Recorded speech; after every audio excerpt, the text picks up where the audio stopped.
Hey guys, welcome back to Six Sister Stuff. Today I'm sharing with you 23 ingredient recipes to make dinner a whole lot easier. So my name is Kristen. I am the second sister from sixsisterstuff.com. And every week we share simple, easy recipes for you guys so you can get dinner on the table. Now these last few months have been really interesting. We have been getting so many comments of stories from you guys. Stories that, horrible things have happened. People have lost jobs, there's been fires, there's been all kinds of things. And so you guys have asked us to find some simpler recipes that don't take a lot of ingredients to help you out a little bit more during this rough time. So this last month, I have been doing a few recipes a week, filming them for you, that are just 3 ingredients or less. Some actually are 4 ingredients, but you get the gist of it. We're trying to use the littlest amount of ingredients as possible so it won't cost you a ton of money, and so you can easily get dinner on the table for your family. That's our main goal as sisters. So I know this video is a little bit different, but I hope you enjoy it and I hope that it's helpful for you. So if you guys are ready, let's get cooking. The first recipe is our scrambled egg cups. Now for this recipe you need 1 cup of cheese, 12 eggs or a dozen eggs, and 1 cup of ham. Now I didn't have ham, so I had to use sausage, which works out just fine. It's all pre-cooked, ready to go. And then a little bit of salt and pepper to taste. Now you're going to crack all 12 eggs into the bowl, whisk them all together. Then you're going to add a little bit of salt and a little bit of pepper on top, and then go ahead and add your ham or your sausage, mix it up a little bit, and you're ready to go. Now I'm using a 1/4 measuring cup to just dump it right into a mini muffin pan. Next, go ahead and just sprinkle your favorite cheese on top. Preheat your oven to 350 degrees. Put the muffin tin right into it. You're going to cook this for about 20 minutes. When it's all done, they'll be a little bit poofy, which I like that word, poofy. Then you can just pull them out and cut them up, and they are ready to go for breakfast. So here's what you need. You need 2 tablespoons of normal yogurt.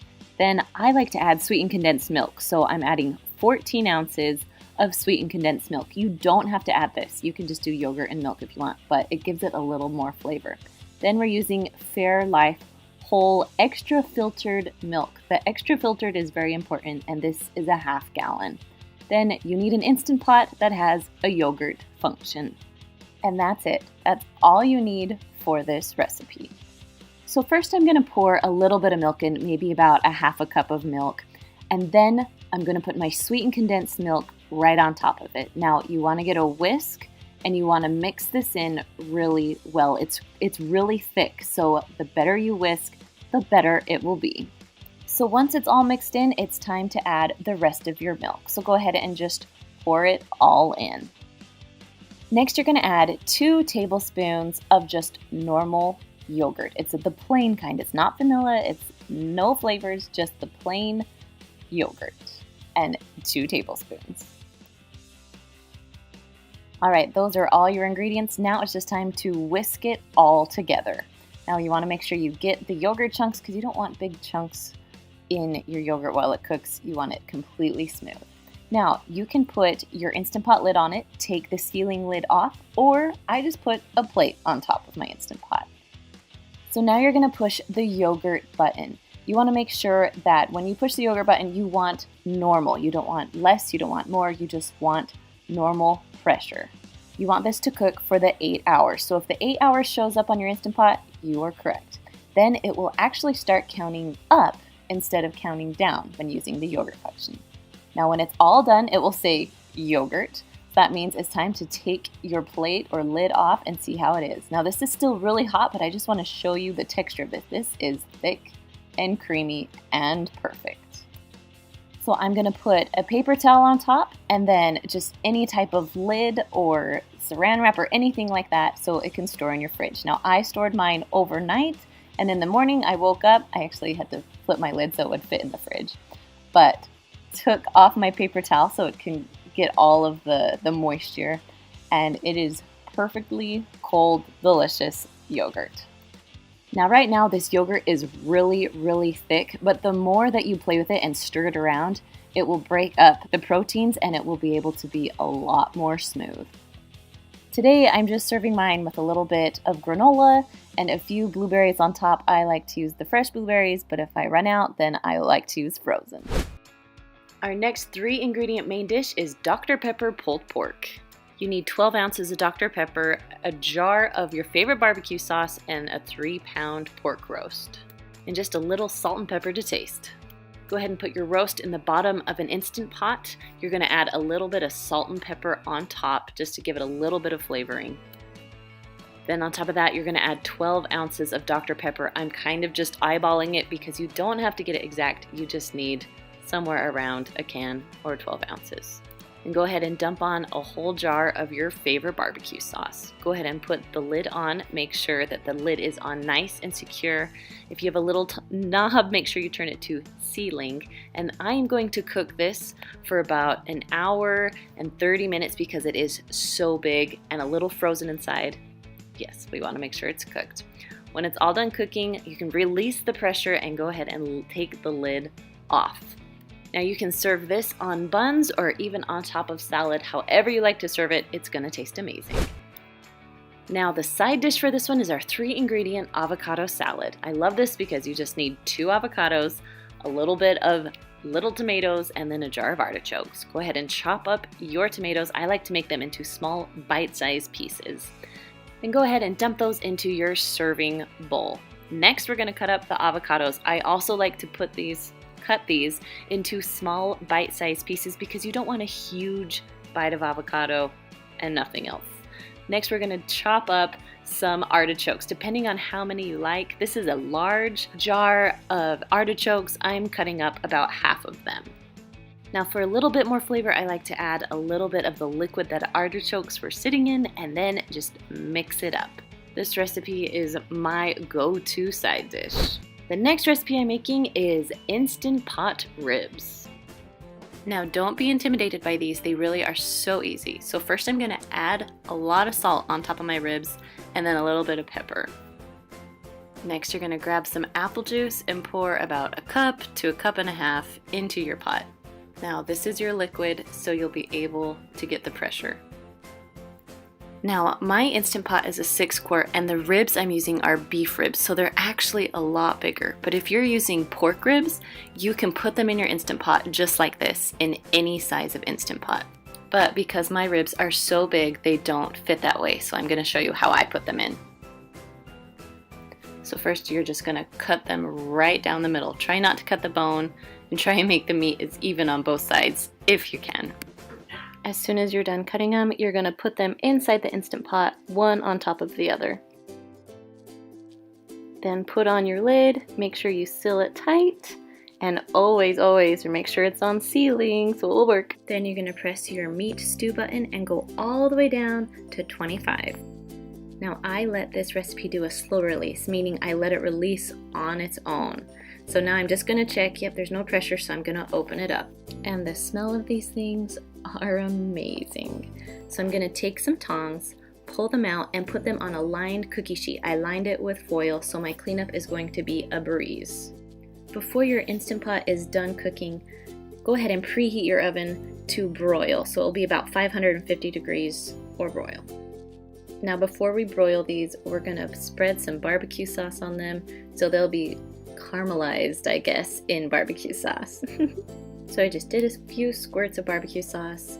You can use any kind of barbecue sauce you like, and then I just spread it around so it will be pretty even on each rib. Then when you're done, stick them in the broiler for about 2 to 4 minutes. You need to watch it so it doesn't burn your ribs. Now instead of just dumping this applesauce, I'm going to put some potatoes in it because I'm going to have mashed potatoes with my ribs. This is totally optional, but I'm all about easy side dishes. When you have your potatoes in, you're just going to turn it, make sure it's sealed, then you'll push manual. You're going to go up to 15 minutes. While those are cooking, my ribs are done and they look amazing. And the side dish for this recipe is my Instant Pot corn. Next, we're going to jump right into the corn. Now I have a slow cooker recipe for this, but today I'm making it right into the Instant Pot. Now if you've never made corn in the Instant Pot, now's the time to do it.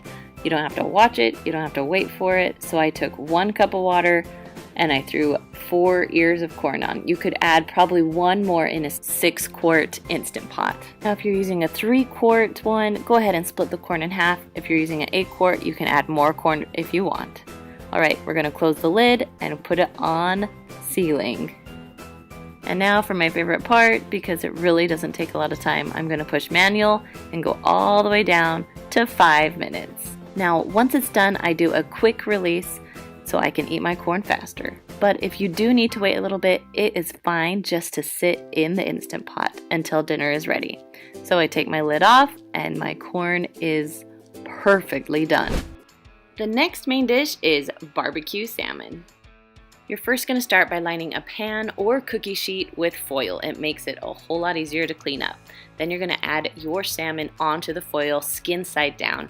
Add a little bit of salt and pepper onto your salmon and let it sit there for about 10 minutes or so.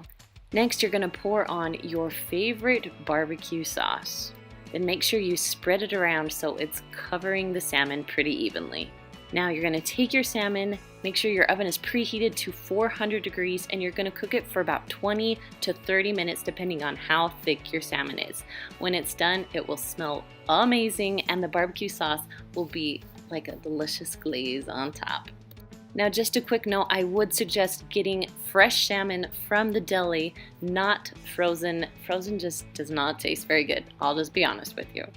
Now the side dish to go along with the salmon is our honey roasted carrots. You're gonna need some olive oil, carrots, obviously, a little bit of salt and pepper, and some honey. Now I love to use these bagged carrots because I usually mix everything in this bag, but my 3-year-old got to it first and got a little whole, so now I'm gonna mix it all together in a Ziploc bag for you. Next, you're gonna pour about 3 tablespoons of olive oil onto your carrots. Go ahead and zip up the bag with a little bit of air, but not a ton of air, and you're going to mix that olive oil around so it will cover every single carrot. Then go ahead and dump your carrots onto a cookie sheet. Now I usually like to take that same bag and kind of just spread them around. You don't want carrots on top of each other when they cook. Next, you're going to add about a teaspoon or so of salt, just spreading it all along the carrots evenly. You're going to do the same with pepper. If you don't love pepper, you don't have to add it, but I love pepper with these carrots. Next, you're going to drizzle about 3 tablespoons or so of honey right on to your carrots. You just want to make sure every carrot gets a little bit of honey. When you're done, you're going to go ahead and bake those at 400 degrees for about 20 to 25 minutes or until your carrots are the texture that you like them. I like them very cooked, so I go about 30 minutes every time. Now I like to add just a little bit more honey on top right before I serve them just to get that little added sweetness. It's my favorite. Now make sure you serve these nice and hot because they are so good that way. Now the next main dish is our easy club chicken. So you're gonna need a box of club crackers, about a half a cup of butter, a little package of zesty Italian seasoning, and then of course, chicken. You're first gonna take your butter and microwave it in a microwave safe dish until it's completely melted. While that's melting, go ahead and crush up your crackers into little tiny crumbs. You will want about a cup and a half of those. Next, we're going to add our Italian seasoning dressing packet right on top of the crumbs. And just mix those all together until it's well combined. So now that the butter is melted, you're going to put your chicken into the butter, kind of, make sure the butter is all around the chicken, and then put the chicken into, of course, the seasoning, the crumbs, and the Italian seasoning. Make sure it's all covered, ready to go, and then you can place that right onto the cookie sheet. Then you're just going to continue those steps until all of the chicken is gone and you've used all of the breadcrumbs and the butter. If you need a little bit more butter, go ahead and melt some more. All right, now it's time to cook. You're going to preheat your oven to 375 degrees. We're going to cook it for about 45 minutes to an hour, depending on how thick your chicken breasts are. Now, halfway through, you can flip those over. It's totally up to you. And there you have it, easy club chicken. Now to go with this recipe is our 3-ingredient Parmesan rolls. For this recipe, you need 12 frozen dinner rolls, a half a cup of butter, I like salted butter, and then 1 cup of Parmesan cheese.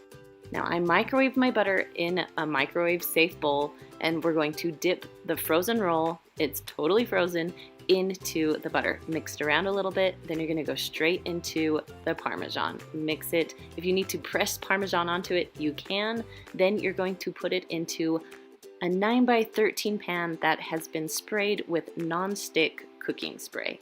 Now you're just going to continue this step until all 12 rolls are onto your pan. Now these rolls need to rise, so we're going to cover them with saran wrap and put them in a warm place. I like to put them kind of in the sun or just a spot where it's going to be warm so they will rise a little faster. Now once they are doubled in size, go ahead and put them in the oven. You're going to cook them at 350 degrees for about 15 minutes or until they are golden brown on top. I like to serve this with just a little bit of butter, and it's the perfect side dish. Now the next main dish is our 3-ingredient chicken tacos. So you just need a taco seasoning packet, a frozen package of chicken, and then also your favorite salsa. I'm gonna cook it in my Instant Pot today, so we're going to put the chicken into the bottom of the Instant Pot. Now these are tenderloin, so they're a little bit smaller. You can use chicken breasts if you want to. I'm putting about 6 or 7 in there because we have to feed a family of 6. Now on top of the chicken, you're gonna add your taco seasoning packet. Just dump it right on top. And then you're gonna pour on your salsa. I'm using the whole jar of salsa just because I like it that way. Now because it is the Instant Pot, I'm gonna add a little bit, about 1/4 cup of water, so it will pressurize. Next, go ahead and put your lid on the Instant Pot. Make sure that little knob is turned to sealing, not venting. Then go ahead and push the manual or pressure cook button, depending on what you have. And because they're pretty small, I'm just gonna cook this for 20 minutes with my frozen chicken. Now, when it's all done cooking, I turned my little knob to venting and let out all the pressure so the lid will come off nice and easy. Now I pulled out my chicken just to shred it up just a little bit easier. You can leave it in the Instant Pot and shred it from there, but yeah, whatever works for you. Then all you do is put it on some tortillas or salad, add your favorite toppings. I'm gonna add just a little bit of cheese on top. Then I'm just gonna roll it up and serve it nice and hot.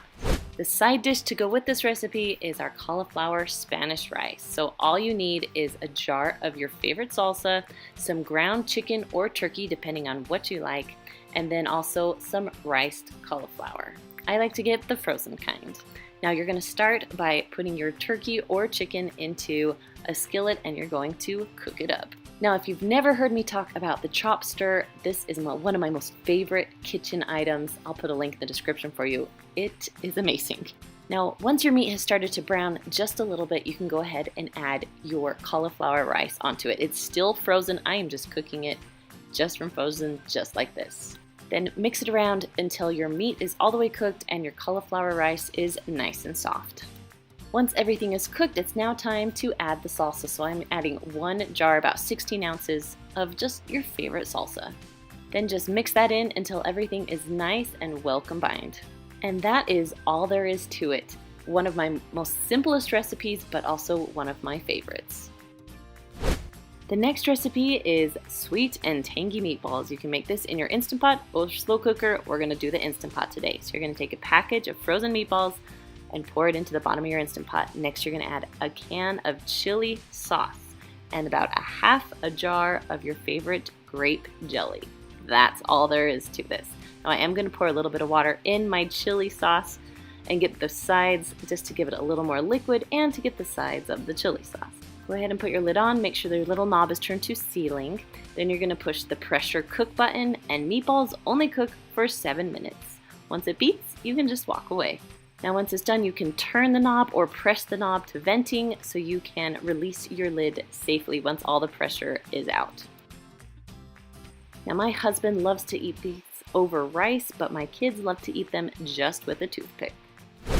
Now the side dish to this recipe is Parmesan corn.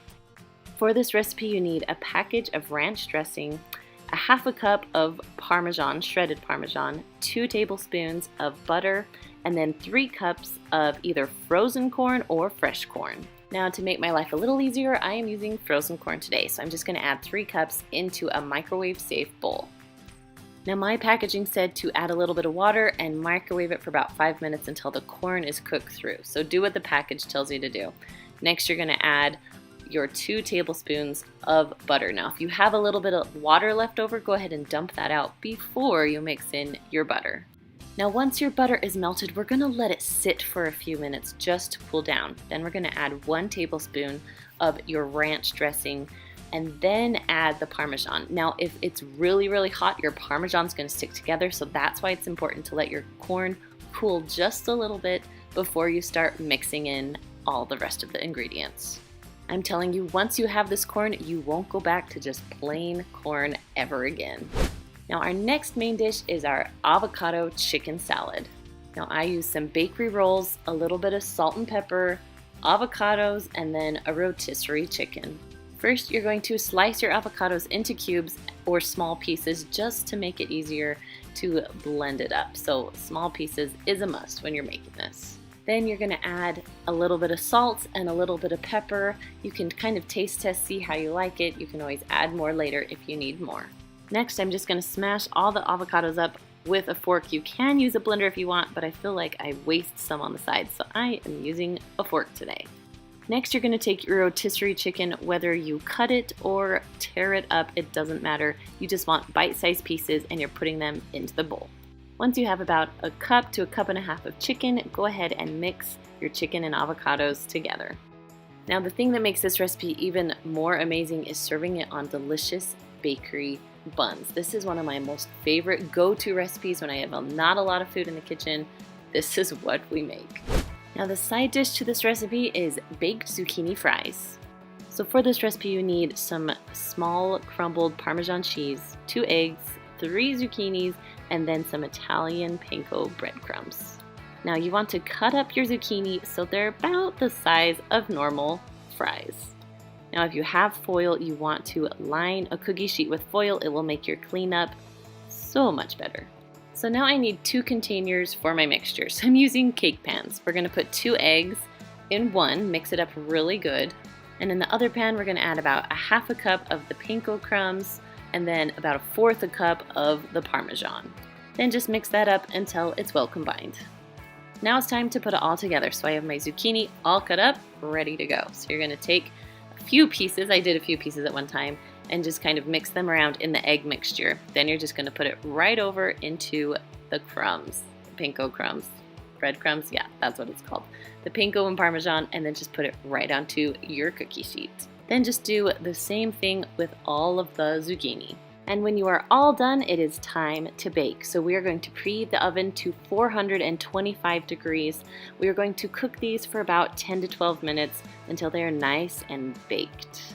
After the 10 to 12 minutes, go ahead and open it up. You're going to flip over the fries as carefully as possible, not to burn yourself, please. And then you're going to close the oven and we're going to cook them for about another 10 to 12 minutes. Then when they are all the way done, just pull them out. They should be nice and browned and they're kind of crispy, just like fries. Your kids won't even know that these are zucchini. The next recipe is our man-catching chicken, which is so funny, but you're gonna need some chicken. You're gonna need 3/4 cup of maple syrup, a half cup of Dijon mustard, and about a tablespoon of red wine vinegar. Now you're gonna make the sauce first, so you want about half a cup of Dijon mustard. I highly suggest Dijon and not just plain yellow mustard. It just gives it a better taste. The next ingredient is maple syrup. So you're gonna use 3/4 cup of maple syrup and just put it right on top of your mustard. Then you just need about 1 tablespoon of your red wine vinegar. Whisk that all together until it's well combined, and then we are ready to put it on the chicken.